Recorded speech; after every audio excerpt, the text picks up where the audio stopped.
சுத்தநாமத்துக்கு மகிமை உண்டாவதாக. இந்த அருமையான தருணத்துல கிறிஸ்து நாமத்தினாலே உங்களை சந்திப்பதில் மிகுந்த மகிழ்ச்சி அடைகிற ஒரு காரியத்தை குறித்து தியானிக்க போகிறோம். சங்கீதம் 45 6வது வசனம் வாசிக்கலாமா? தேவனே, உமது சிங்காசனம் என்றென்றைக்கும் உள்ளது. உமது ராஜ்யத்தின் செங்கோல் நீதி உள்ள செங்கோலா இருக்கிறதாமே. ஹல்லேலூயா. கர்த்தருடைய பிள்ளைகளே, இந்த சங்கீதம் கர்த்தருடைய நியாய தீர்ப்பை குறித்து எழுதப்பட்டதா இருக்கிறது இல்லைங்களா? அவருடைய சிங்காசனம் அப்படின்னா என்னங்க?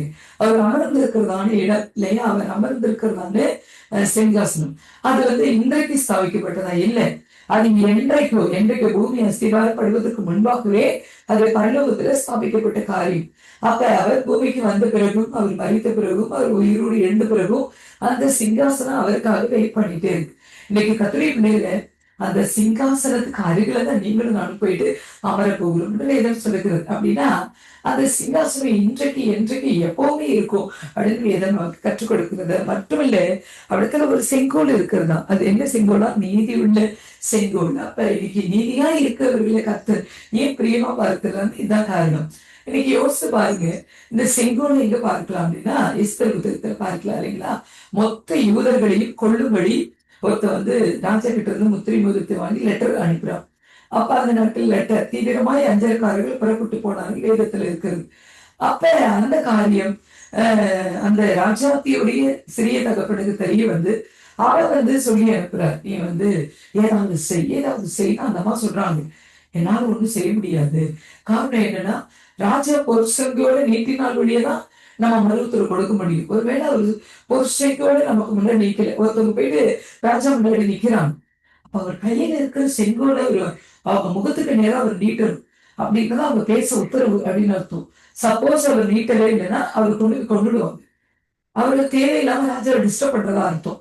இன்னைக்கு யோசித்து பாருங்களேன், அப்படிப்பட்ட ஒரு சூழ்நிலையை அவங்க சொல்லும் பொழுது கூட அவர் சொல்றாரு, உனக்கு கிடைத்த ராஜ மேன்மை எதுக்காக நீ யோசித்து பாரு அப்படிங்கிறார்.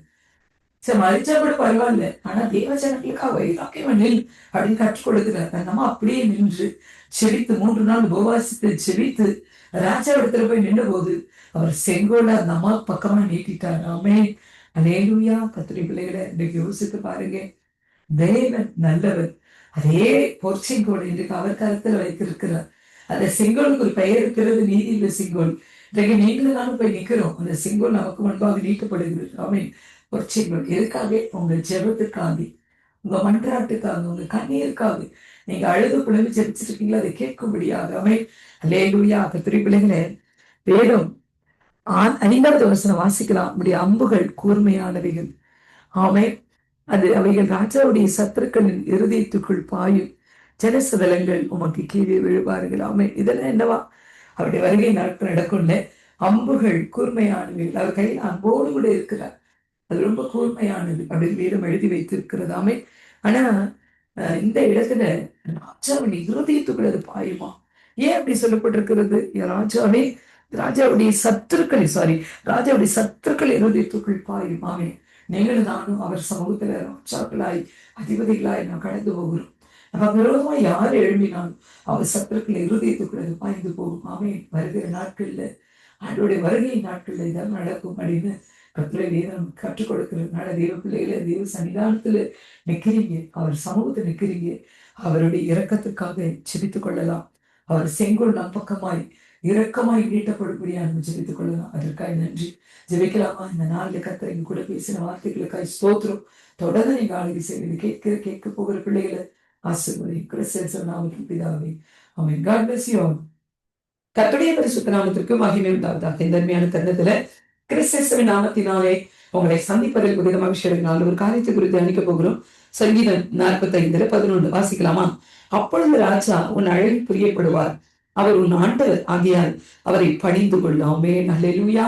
கர்த்தருடைய பிள்ளைகளை, வேதத்துல இந்த இடத்துல அழகு பிரியப்படுவார் அப்படின்னு எழுதப்பட்டிருக்கிறது இல்லைங்களா? உன்னத பாட்டுல அநேக இடங்கள் இருக்கும்.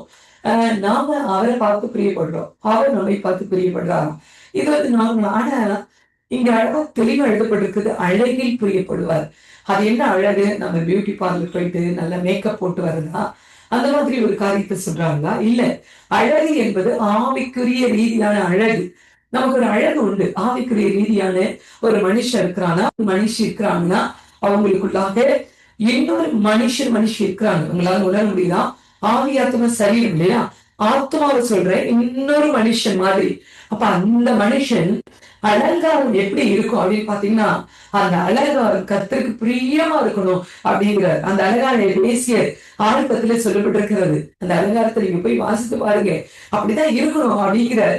தலைச்சீரா இருக்குமா, மார்க்கவசம் இருக்குமா, பட்டயம் இருக்குமா, இதெல்லாம் இருக்குங்கிறாங்க. பாதரட்சி முதற்கொண்டு சொல்லப்பட்டிருக்கிறது. பிள்ளைகளே, அப்படி விசுவாசத்தினாலும் வல்லமையினாலும் ஜெபத்தினாலும் அவரை பற்றுகிற நம்பிக்கையினாலும் நீங்க அலங்கரிக்கப்பட்டிருக்கணும். ஆமென்.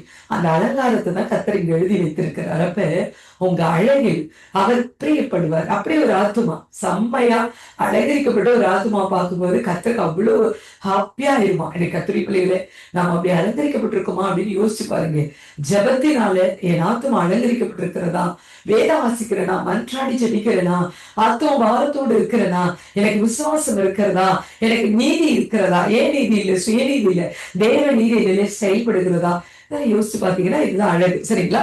அப்ப கர்த்தருடைய வார்த்தை இப்படி சொல்லுகிறது, அவர் ஒன்னில் பிரியப்படுவார், ராட்சர் ஒன்னில் என்ன செய்வாராம், பிரியப்படுவார். அப்ப இன்னைக்கு தெய்வ பிள்ளைகள இதுல 10வது வசனம் சொல்லுகிறது, குமாரத்தி கேள், நீ உன் செவியை சாய்த்து சிந்தித்துக்கொள், உன் ஜனத்தையும் தகப்பன் வீட்டையும் மறந்து விடு. அல்லேலூயா. குமாரத்தை கேள். இப்ப திருமணம் ஆகிற பிள்ளைக்கு என்ன சொல்லி கொடுக்குறோம்? இனிமே அதுதான் உன் குடும்பம், உன் மாமியார் வீடுதான் உன் தாய் வீடு, அங்கதான் அவனுக்கு எல்லாமே, இனி வரும் நாட்கள் எல்லாம் அவனுக்கு அங்கதான் சொல்லி கொடுக்குறோமா இல்லையா? இல்ல, அப்படி சொல்லி கொடுக்காம அது வீடே இல்லை, அந்த வீட்டுல இருக்க வேண்டாம், வெளியே வந்துரு, தனியா வந்துரு, இங்க வந்துரு அப்படி சொல்லி கொடுக்குறோமா? யோசிச்சு பாருங்க. இல்ல, இன்னைக்கு தெய்வ பிள்ளைகளால என்ன சொல்லி கொடுப்போம்? எங்க இருக்கிறியோ என்னாலும் சரி, நீ எந்த இடத்துல கட்டப்பட்டாயோ, எந்த இடத்துல நாட்டப்பட்டாயோ, அங்க நின்று செலுத்து ஜெயிக்க பெற்றுக்கொள்ள கற்றுக் கொடுப்போமே. எதுக்காக அப்படின்னா, தெய்வ பிள்ளைகளே, அதான் தேவன் ஒரு காரியத்தை செய்யறார். எதுக்கு? மனுஷன் தனிமையா இருப்பது நல்லதில்லை அப்படின்னு ஏற்ற துணையை கொடுக்கிறார். காரணம் என்ன? அந்த மனுஷனை தாங்குவதற்காக. அப்ப கத்திரி பிள்ளைகளே, வேதத்தை பற்றிதான் பேசிட்டு இருக்கோம். சரிங்களா? இன்னைக்கு உன் செவியை சாய்த்து சிந்தித்துக்கொள். என்ன? உன்னுடைய காதை கொடுத்து கேட்கணும், சத்தியத்தை கேட்கணும், வார்த்தையை கேட்கணும். சத்தியம் என்ன சொல்லுதோ சத்தியத்தின் பிரகாரம் நடக்கணும். ஒருவேளை சத்தியம் இல்லாத நாட்கள் எப்படி வேணும் வாழ்ந்திருக்கலாம். சத்தியம் தெரியாது, வாழ்க்கையில இயேசுவே தெரியாது. அப்ப நம்ம ஒரு வாழ்க்கை வாழ்ந்துட்டேன், அது தவறு இல்லை. காரணம் என்ன?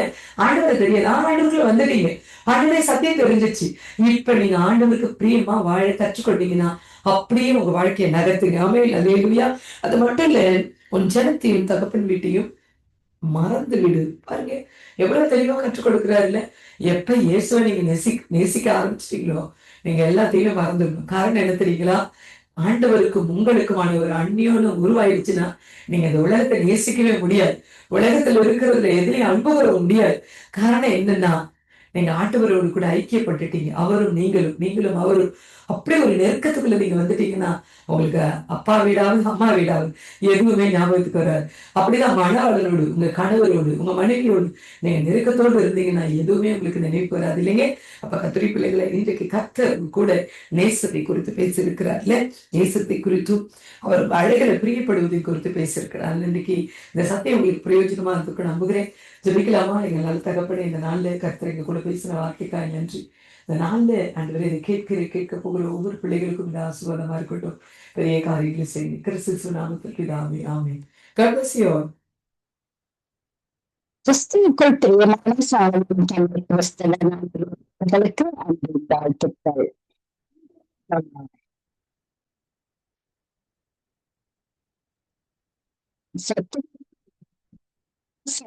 செய்வோம் என்று சொல்லுகிறோம்.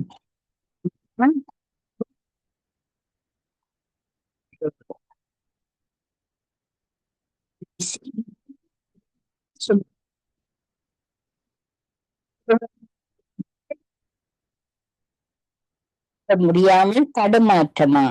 சகோதரனை சகோதரியே, நீங்கள் மன்னிப்பு சுமந்த பிள்ளை, உங்களுக்கு நீங்கள் பாரம் அல்ல. தேவன் உங்களுக்கு நியமித்த நாட்கள் வரை அவர் வாழ இன்றே அர்ப்பணியுங்கள். இந்த காலத்திலும் நெருக்கத்தின் காலத்திலும் உங்களுக்கு செய்வார். உங்களுக்காக சகாயம் செய்கிற தேவன் உங்களோடு கூட இருக்கிறார். துக்கத்தையும் சுய பரிதாபத்தையும் விட்டெறியுங்கள். நான் வாழ்வது அவருக்காக என்று அர்த்தமுள்ள வாழ்க்கை வாழுங்கள். சகலத்தையும் மட்டுமல்ல, முக்காலத்தையும் அறிந்தவர் நம்முடைய கடந்த காலம், நிகழ்காலம், எதிர்காலம் என நம்முடைய எல்லா காலத்தையும் அறிந்தவர். அவருக்கு எது நமக்கு சிறந்தது என்று தெரியும். அவருக்கு என் ஜெபம் கேட்கப்படவில்லையே என்று அங்கலாய்த்து சோர்ந்து போகாதிருப்போம். உங்களை நேசிக்கிற தேவன் எப்போதும் உதவி செய்வதற்கு ஆவலாய் இருக்கின்றார். காத்திருங்கள், பெரிய காரியங்களை கர்த்தர் செய்வார். கர்த்தர் தாமே உங்கள் ஒவ்வொருவரையும் ஆசீர்வதிப்பாராக. ஆமேன். God bless you. கிறிஸ்துவுக்குள் பிரியமான சங்கமம் தமிழ் கிறிஸ்தவ வானொலி நேயர்களுக்கு அன்பின் வாழ்த்துக்கள். இன்றைய மன்னா, கர்த்தர் என் மேய்ப்பராய் இருக்கிறார், நான் தாழ்ச்சி அடையேன். சங்கீதம் 23:1. பிரியமானவர்களே, கர்த்தர் என் மேய்ப்பராய் இருக்கின்றார்.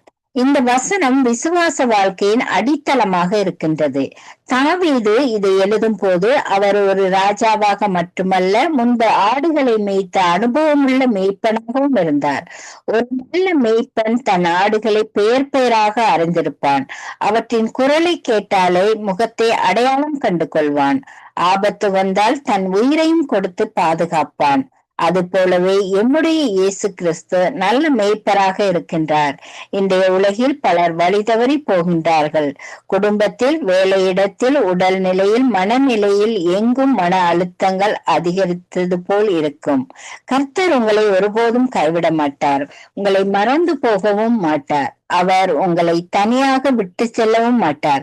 பரிசுத்த ஆவியானவர் வார்த்தையினால் என்னை பேசித்து தேவனுடைய சித்தத்தின் வழியில் நடத்துகின்றார். அந்த வழி எமக்கு புரியாமல் இருக்கலாம், ஆனால் அது எப்போதும் பாதுகாப்பான ஒரு வழி என்பதை கர்த்தர் உறுதிப்படுத்துகிறார். எனக்கு எதுவும் குறைவில்லை என்று தாவீது சொல்லும் போது அவரிடம் பிரச்சனை இல்லை என்று அர்த்தம் அல்ல. அவர் எதிரிகளை இருளை சந்தித்தது உண்மை. ஆனாலும் அவர் கண்கள் சூழ்நிலையில் அல்ல, மேய்ப்பன் மீதே இருந்தது. இன்று தேவன் உங்கள் நோய்களை சுகமாக்குவார். மனசோர்வில் இருந்தால் ஆறுதல் தருவார். பயத்தில் இருக்கின்றீர்களா? பயத்தை நீக்குவார். இன்று உங்கள் வாழ்க்கையை முழுமையாக ஒப்புக்கொடுங்கள். உங்கள் இருதயம் கலங்காதபடி காத்துக் கொள்வார். பரிசுத்த ஆவியின் அபிஷேகம் உங்கள் வாழ்க்கையில் புதிய பலத்தையும் தைரியத்தையும் உண்டாக்கும்படி இன்றைய நாளில் உங்களை முற்றிலுமாக ஒப்புக்கொடுங்கள். தேவன் தாமே உங்கள் ஒவ்வொருவரையும் நிறைவாக ஆசீர்வதிப்பாராக. ஆமேன். God bless you.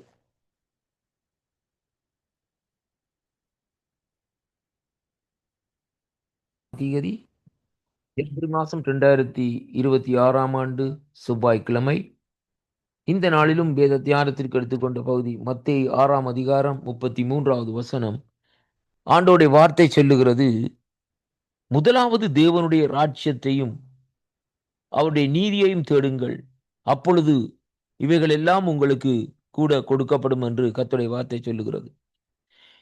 இந்த வேத பகுதியில நாங்கள் சற்று பார்ப்போமா இருந்தால், முதலாவது நாங்கள் எதை தேட வேண்டும் என்பதைத்தான் இந்த நாட்களிலே வேதம் நமக்கு கற்றுத்தருகிறதை பார்க்கிறோம். அருமையான அன்பு பிள்ளைகளே, இன்றைய நாட்களிலே நாங்கள் முதலாவது இன்றைக்கு எதை தேடுகிறோம், எதை நாடுகிறோம் என்பதை நாங்கள் சற்று இந்த நாட்களை ஆராய்ந்து பார்ப்போமா இருந்தால், நம்முடைய வாழ்க்கையிலே நாங்கள் முதலாவது தேடுகிறது, இன்றைக்கு அநேகர் தேவனையும் தேவனுடைய ராஜ்யத்தையும் தேடுவதில்லை. முதலாவது தங்களுடைய ஐஸ்வர்யங்களையும் தங்களுடைய பணத்தையும் தங்களுடைய உடைமைகளும் தங்களுக்கு தேவையான காரியங்களையும் இந்த நாட்களில் அவர்கள் சேர்த்து கொள்ளுவார்கள். இரண்டாவதாக தேவனுடைய காரியத்துக்காக சில வேளைகளிலே செயல்படுவார்கள்.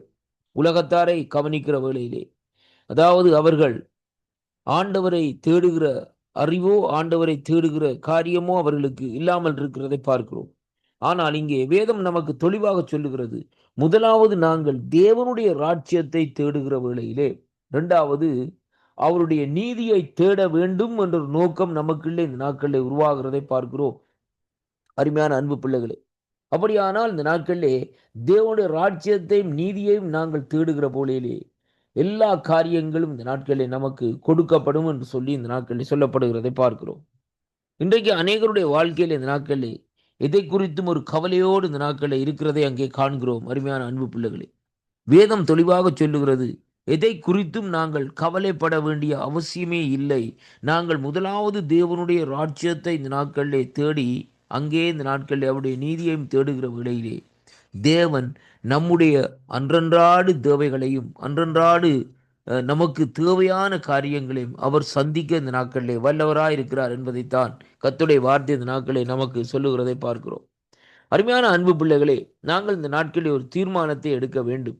என்னவென்றால், நான் தேவனுடைய ராஜ்யத்தை தேடுவேன், தேவனுடைய நீதியை தேடுவேன் என்று சொல்லி இந்த நாட்களிலே நாங்கள் தீர்மானத்தை எடுக்கிற வேளையிலேயே கர்த்தர் மிகுதியான நம்முடைய வாழ்க்கைக்கு தேவையான காரியங்களை இந்த நாட்களிலே சந்திப்பார். அது மட்டுமல்ல, தேவன் நம்மோடு கூட இருந்து நம்முடைய முடிவு பரியந்தம் வரைக்கும் நம்மோடு கூட இருந்து நம்மை இந்த நாட்களில் அவர் நடத்த வல்லவராய் இருக்கிறார் என்பதைத்தான் இந்த வார்த்தை ஊடாக இன்றைக்கு நாங்கள் கற்றுக்கொள்ளக்கூடியதாக இருக்கிறது. அதனாலே கிறிஸ்துவுக்குள் அன்பான அன்பு சகோதர சகோதரிகளே, இந்த வாக்குத்தத்தங்களை கேட்கிற பிள்ளைகளே, இந்த நாட்களிலே தேவனுடைய ராஜ்யத்தை தேடும்படியாகவும் தேவனுடைய நீதியை தேடும்படியாகவும் இந்த நாட்களிலே நாடுங்கள். இந்த 2 காரியங்களையும் இந்த நாட்களிலே நம்முடைய வாழ்க்கையிலே நாங்கள் செய்வோமா இருந்தால் மற்ற காரியங்களை எல்லாம் நாங்கள் செய்ய வேண்டிய அவசியமே இல்லை. கர்த்தரே நமக்காக செய்து முடிப்பார் என்பதைத்தான் இன்றைக்கு இந்த வார்த்தை ஊடாக இந்த நாட்களிலே காணக்கூடியதாக இருக்கிறது. அருமையான கர்த்தருடைய பிள்ளைகளே, அதற்கு முதல் வசனத்தை வாசிக்கிற வேளையிலே வேதம் சொல்லுகிறது, பாருங்கள், இவைகளை எல்லாம் இந்த நாட்களிலே பாருங்கள், உலகத்துக்குரிய காரியங்கள் எல்லாவற்றையும் அங்கே என்ன செய்கிறார்கள், அஞ்ஞானிகள் இந்த நாட்களிலே நாடி தேடுகிறார்கள் என்று சொல்லி சொல்லப்படுகிறதை பார்க்கிறோம். ஏனென்றால் இவைகள் எல்லாம் இந்த நாட்களுக்கு உங்களுக்கு வேண்டியதென்று நம்முடைய பரமபிதா இந்த நாட்களிலே அறிந்திருக்கிறார். நம்முடைய பரமபிதாவாகிய தேவன் இந்த நாட்களிலே நமக்கு என்னென்ன தேவை என்பதை குறித்து அவர் இந்த நாட்களை தெளிவாய் அறிந்திருக்கிறபடினால் அவர் இந்த நாட்களில் அவருடைய ராஜ்யத்துக்குரிய காரியத்தையும் அவருடைய நீதியும் நாங்கள் தேடுகிற வேளையிலே கர்த்தர் இந்த நாட்களில் அந்த காரியங்களை எல்லாவற்றையும் நமக்கு தந்து இந்த நாட்களிலே ஆசீர்வதிப்பார் என்பதைத்தான் இந்த வாக்குத்தத்தத்தின் ஊடாக இன்றைக்கு காணக்கூடியதாக இருக்கிறது. அன்பு பிள்ளைகளே, தேவனுடைய ராஜ்யத்தை தேடும்படியாக நாடுங்கள். ஆண்டவருடைய வருகை சமீபமாக இருக்கிறபடினால் அவருடைய வருகையிலே இந்த நாட்களிலே அவருடைய ராஜ்யத்தை தேடுவோமா இருந்தால் அவருடைய ராஜ்யத்திலே இந்த நாட்களிலே நாங்கள் உபத்திரவங்களை மறந்து இந்த நாட்களிலே வாழ முடியும் என்பதைத்தான் கர்த்தருடைய வார்த்தை இந்த நாட்களிலே சொல்லுகிறதை பார்க்கிறோம். ஏனென்றால் இந்த உலகத்துக்குரிய காரியத்தை நாங்கள் தேடி நாடி இந்த நாட்களிலே நாங்கள் போவோமா இருந்தால் நம்முடைய வாழ்க்கையில் இந்த நாட்களிலே பார்க்கிற வேளையிலே நாங்கள் மரித்து அங்கே இந்த நாட்களிலே உலகத்துக்குரியவர்களாக இந்த நாட்களை மறிக்கிற வேளையிலே தேவனை தேடாதபடி மறிக்கிற வேளையிலே நாங்கள் போக வேண்டிய இடம் வேறாக இருக்கும். அங்கே அழுகையும் பல்கழிப்புமாக இந்த நாட்களில் இருக்கும். அதனாலே கர்த்தருடைய பிள்ளைகளே, ஆண்டவராய் இயேசு கிறிஸ்துவை சொந்த இரட்சகராக ஏற்றுக்கொண்டு தேவனுடைய ராஜ்யத்தை தேடுங்கள், அவருடைய நீதியை தேடுங்கள். கர்த்தர் உங்களோடு கூட இருந்து ஆசீர்வதித்து நடத்துவாராக என்று ஆண்டவராகிய இயேசு கிறிஸ்துவின் நாமத்திலே வாழ்த்தி ஆசீர்வதிக்கிறேன். கர்த்தருக்கு மகிமை உண்டாவதாக. ராஜ்யத்தை தேடுகிற வேளையிலே தேவன் உங்களுடைய வாழ்க்கையிலே சிறப்பான காரியத்தை செய்வார். கர்த்தருக்கு மகிமை உண்டாவதாக. ஆமேன், ஆமேன்.